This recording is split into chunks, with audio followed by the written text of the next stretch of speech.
أحدث اختصار للزمن في حجم التجارة الدولية كشفت عنه زيارة العاهل السعودي الملك سلمان إلى القاهرة.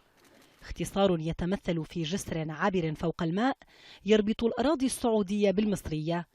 7 إلى 10 كيلومترات فوق الماء. تعتزم السعودية أن يكون طول الجسر الذي سيربط شمال غرب المملكة بشبه جزيرة سيناء، وعليه إلى جانب ممرات للسيارات والشاحنات سيحمل الجسر سكة قطار شحن.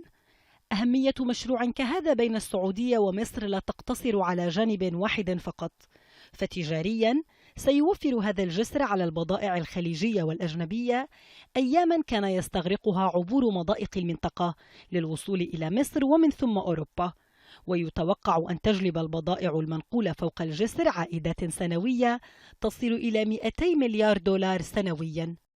إلا أن بعدا آخر لا يقل أهمية يحمله هذا الجسر، فإلى جانب كونه رابطا بين قارتين سيكون أول رابط بري بين عرب آسيا وعرب أفريقيا منذ الاحتلال الإسرائيلي للأراضي الفلسطينية.